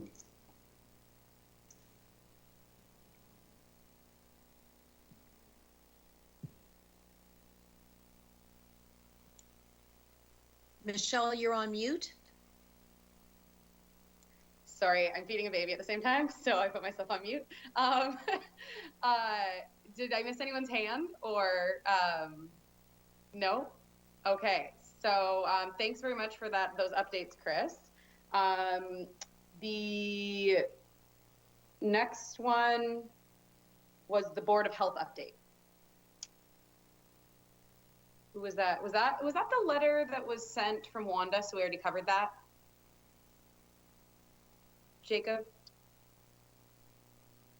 I believe that's correct, but I'll let Wanda speak to that just in case. Okay, so it's just worded differently than, okay. Oh, sorry, Wanda, you're muted still. Your response was that Dusty was coming to the meeting. Is that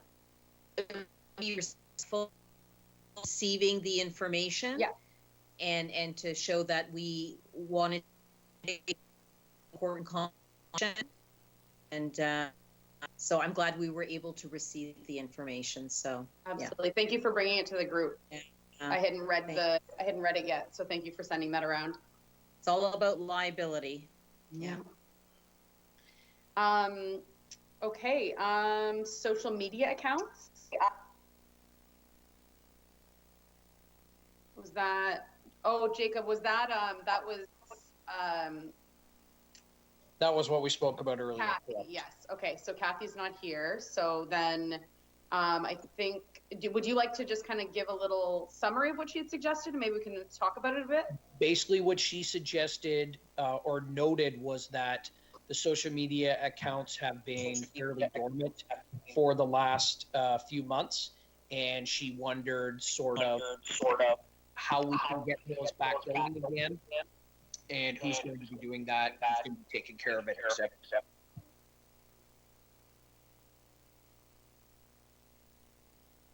Okay.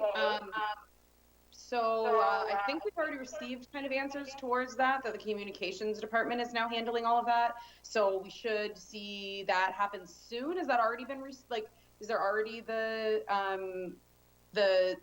group in place to be doing that, or is that happening soon, or what are you thinking? What is your knowledge of that, Chris?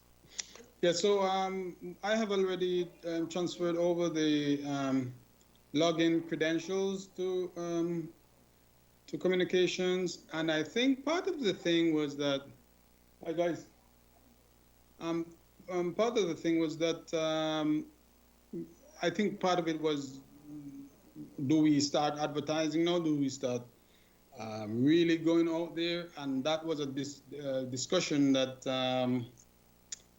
that Matt and I had been going through. Are we ready? Should we start the promotions and so on? As I say, we have a number of things that programs we have had. We have some bloggers that want to come. We have some ads that are to run in the papers. We have all of these things that we do every year, and they're all lined up. And it's like, is it now time to let them go? And that's where we're at. We are ready to roll them out again, advertising program, all our social media programs and so on. But I understand exactly what they're saying, because I never touched the social media platforms almost at all, more than to say, okay, the beach is closed, or no, the trails are still not open as yet, and so on. Know that most of that, we're in basically reopening mode. I think we can now start, rather than saying, no, we're still not accepting people. Now is the time to say, okay, come on over. I think, Chris, it's Christine. That's not a bad idea, because when you post on social media, it's not just foreigners and outside people looking at this information. It's also letting everyone know within Norfolk County, hey, Norfolk County is open for business, so that you don't have to go to Brantford to get your hair cut. We can actually stay in town and get the grade covered and stuff like that. Right. So it's really a twofold messaging. It's the same message but tweaked a little bit, that it's not just about outside, it's about inside, and it just would, once again, it's a positive news story. Hey, Norfolk County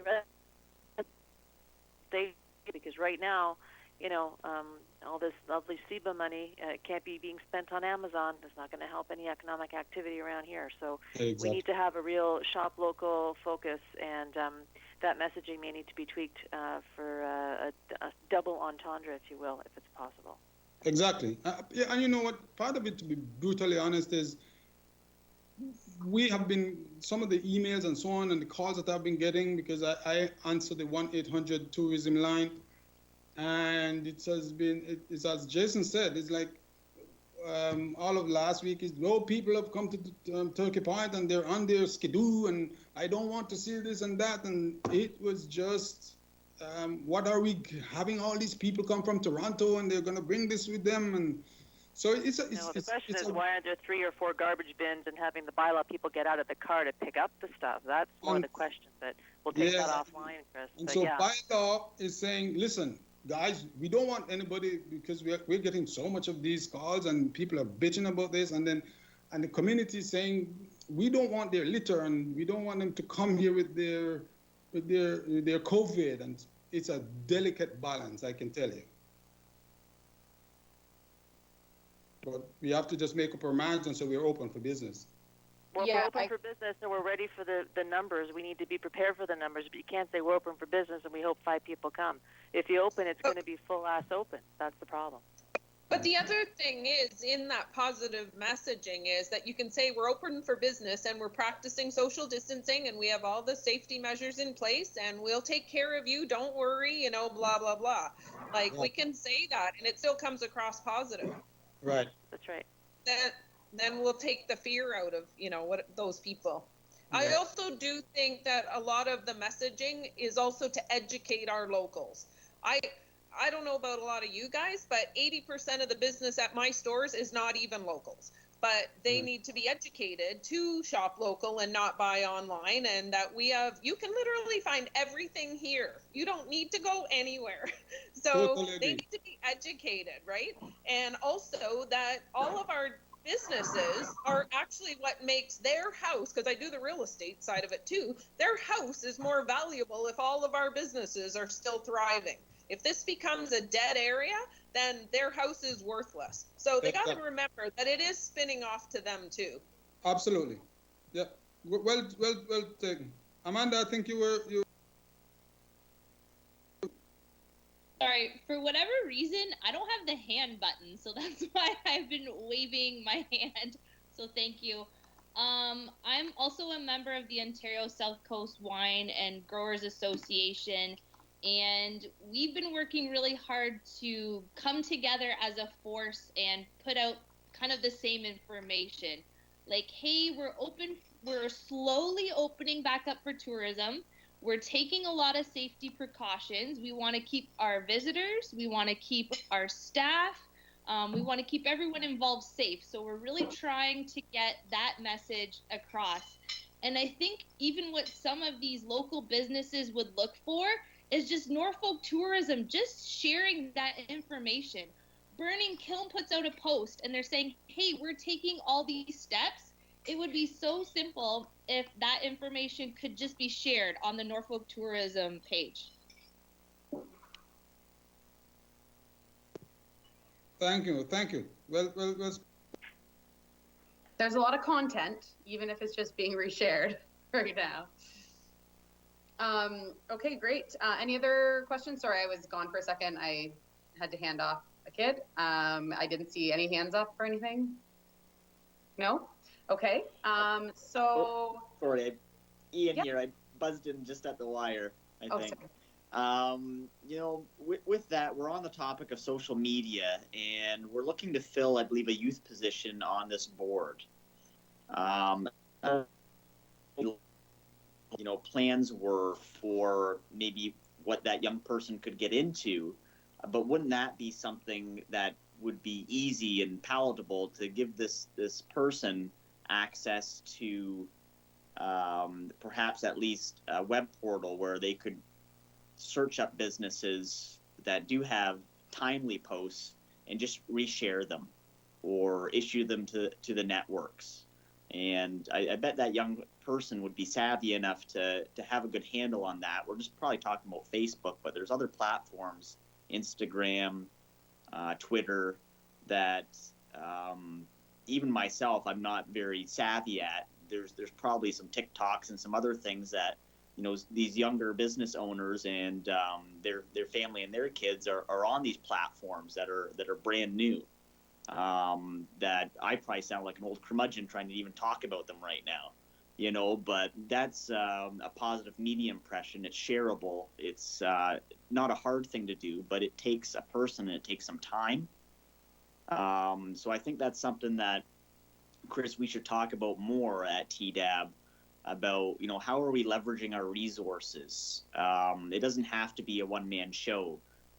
You know, you can delegate some of these tasks, and if you need to get council's permission or you need TDAB support, you know, that's one of the reasons why I joined this group to begin with, where I put my name in the hat, because I wanted to help leverage those resources where we don't have to do it all ourselves. We need to surround ourselves with good people, and good things will happen, and our projects will be successful. So let's think about, you know, some tasks and some meat and potatoes that we can get a young person to sink their teeth into, put it on their resume, and have a really good experience serving on this board.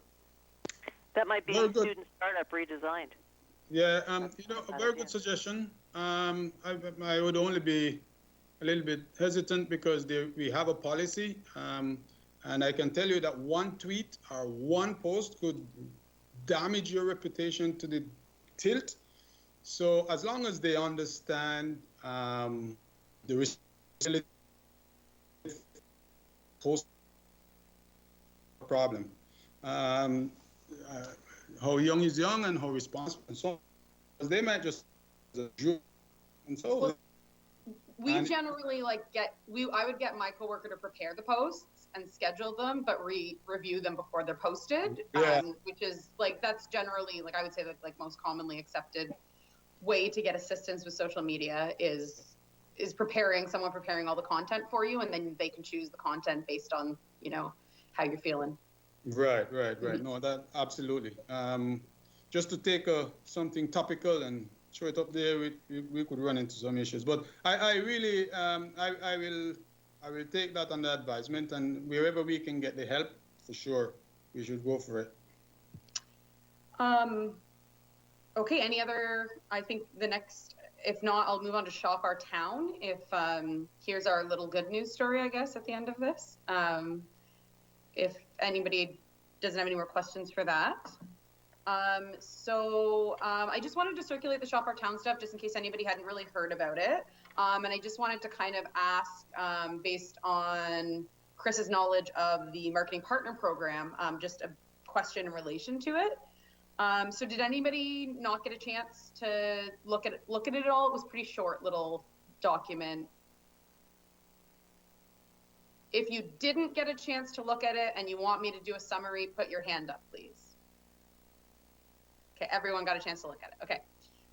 So basically, so I think it's a good group of people that are organizing it. I think it's an idea I've been throwing around in my own mind at the start of all of this, and then I didn't realize that no work also comes with no daycare, so I couldn't really do anything. But I think that it's a really cool idea. I think that right now they're just trying to get more and more businesses to sign up for it, to see how they can get it going. But I don't see any of these people associated with a project that's not going to be executed.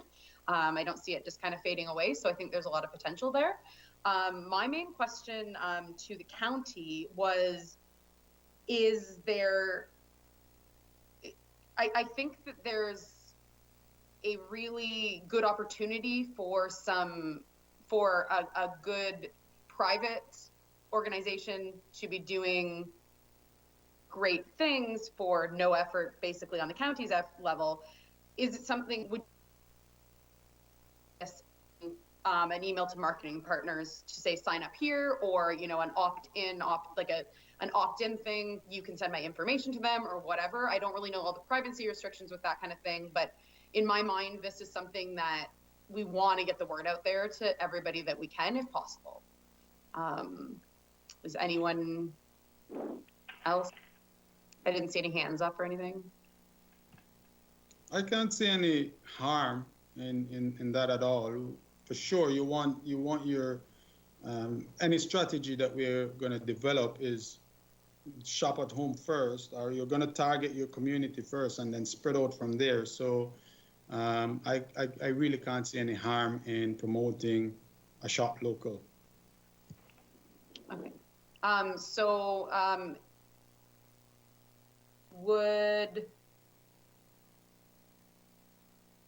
Yeah, I would like, you can get in touch with Jess if you want to send that out. But I mean, once you start getting more active on social media and with the marketing partner program specifically, I think those are the businesses that are most likely to sign up. So if you wanted to include a link to them or anything like that, yeah. Does anybody have any feedback on the Shop Our Town thing or any questions or anything like that? It's Christine. I had a Yep. question or two on it. I mean, I'm talking with one of these principals. I think tomorrow I'm also getting a bit of a tutorial on the digital Main Street. I'm all for a platform, but as soon as you mention the word, as a business directory, it comes with professional support. I see an hourly bill or something. So I know MyFM's put up a shop locally thing free of charge for anyone who wanted to put it up. I know we did it free of charge as a limping version of what we were trying to do to say, okay, here are the businesses that are open.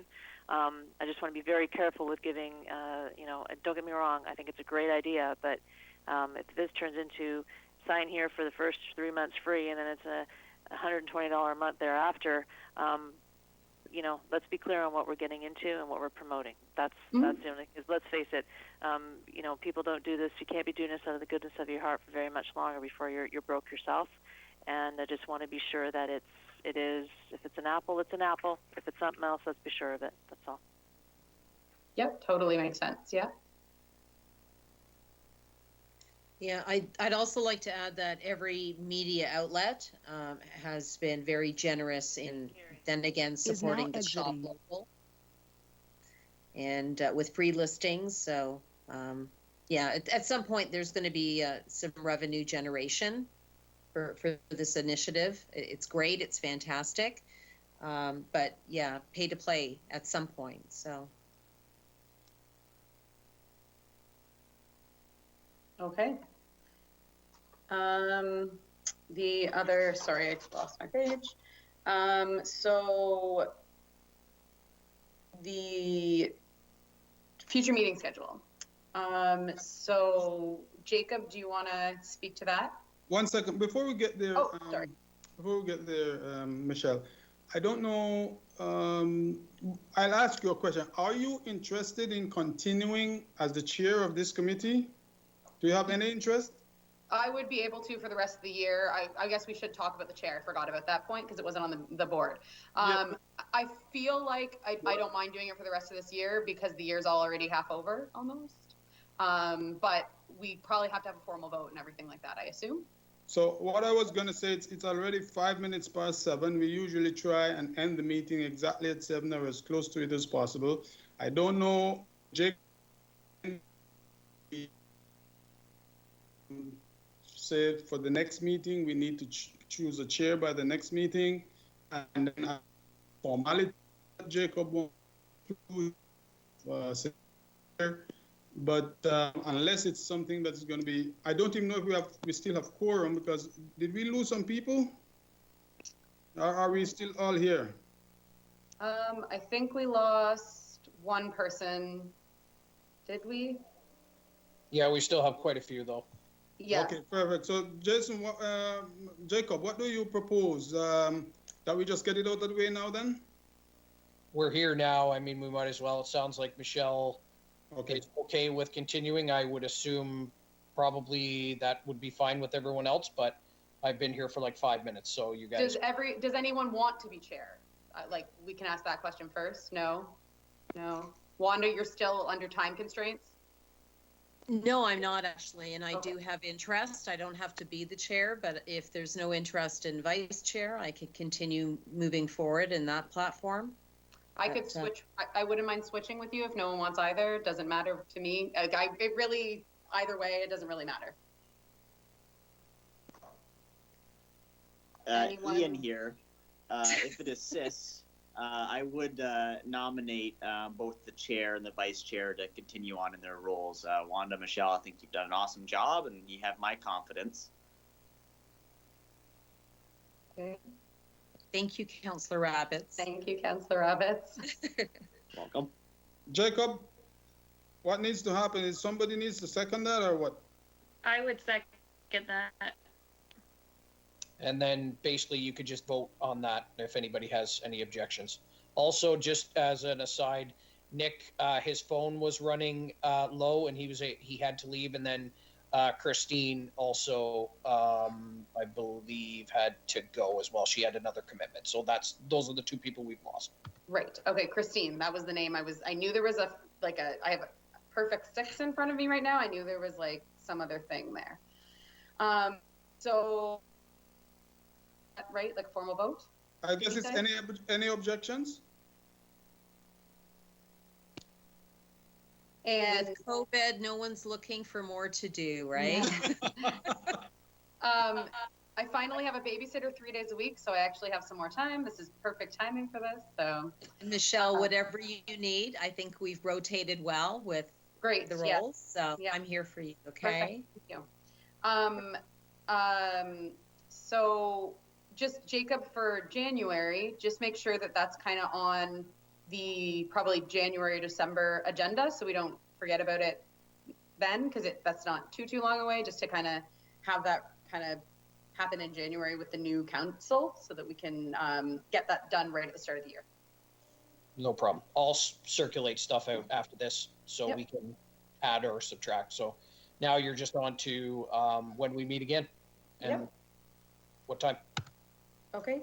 Is everyone okay with the 5 p.m. meetings on Mondays still? I think that was circulated as the best option, and still, I think because this year is so short, I'd like to have a December meeting, just because we've had so few meetings, and it'll probably still be a crazy world by then.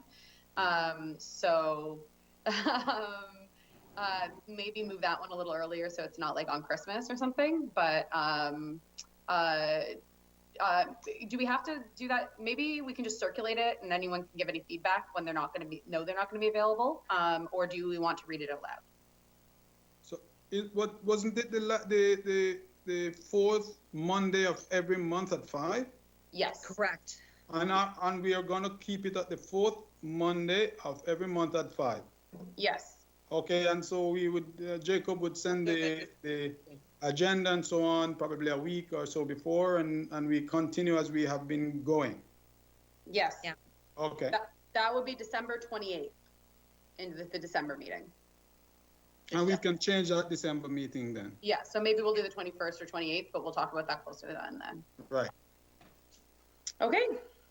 Is there anything else? Anyone else? We have other business to be. But Wanda, did you have something you want to say? No. Oh, sorry. I must have been a freeze frame of you. You're kind of breaking up a tiny bit, and it looked like a speech. Okay, so can I just ask something really quick? And I know it's sort of like just really selfish. Did something get decided about the parking in Port Dover when the discussion was about 15 minutes? Ian? It was approved. It was approved. So a select number of spots, and I don't have the exact figure. I want to say 10 to 15 parking spots have been approved for 15 minutes in Port Dover. Yeah, it's up. That is really dumb. That Jason is like put his hand up. If it assists, I was not in favor oh my God, of I the can't motion. believe that. But, I think Jess had something to say. Jason had his hand the will up. of council. Yeah, sorry. This was brought up through Port Dover Board of Trade and 2 Zoom calls that were monitored. So it's a pilot project for the core. It's for the business core, and it's up to 10% of the spots. I don't think we'll be anywhere close to that. So it's a pilot project. Council also approved studying the use of paid parking for a study we developed later this year for potential implementation next year. You know what? Like paid parking even makes more sense than 15 minutes because you're in an area where there's hair salons, nail salons, people want to go eat and they want to shop, and they can't do that in 15 minutes. I'll tell you that. So yeah, I think the issue was for curbside. Yeah, I think it was for curbside pickup. A lot of the merchants were complaining about curbside pickup, and also for businesses that even though the patios are open, there's still a potential reliance on on just takeout delivery from the restaurants. So a lot of restaurants called people who are doing takeout having to circle or get out of the car and then go in for the businesses that are doing a lot of curbside pickup and for takeout services for the food and restaurant business. So it's a pilot project. But that was a specific issue that was raised. So is it temporary because of the COVID? It's a pilot project. It was specific for curbside pickup and the dining, and then that's why we'd get into paid parking hopefully next year once COVID is completed. Okay. All right. Thanks. Okay. Then I think, yeah. So if there's nothing else, it was very nice to see you all, and we'll see you next month. So I will be in touch with you, Nicole, about the welcome pack idea. Maybe we'll call at some point in the next week or so, but I'll send you an email. And then was there any other action items that we were looking for? I think that was probably the only thing left over from this. Approve the minutes. I see Jacob Robinson raising his hand. Oh, I'm sorry. He wanted a point of procedure. That's okay. That's okay. I just wanted to make note. I went ahead and looked, and it will be, if we're going by the 4th Monday, our next meeting will be July 27th. Okay. No plans like always. So. Great. Okay. So I guess on that note, I'm excited to hear about the Economic Recovery Task Force as it develops and the new hires in the department. And yeah, thanks everybody for spending 2 hours and 15 minutes together. And we'll see you next month. And Michelle, just to we'll apologize. We went over 15 minutes. One of the things that we always did before is to try and adhere to the time, because sometimes people have other meetings or so on. This one ran a little long because we were coming back from a hiatus and there were a lot of things on the agenda, but we will always try to end at the 7 o'clock that we have promised. Okay, sounds great. Absolutely. Good to see you, everyone. Stay well. Keep your spirits up. Nice to see everybody. Take care. Good night, everyone. Be well. Bye.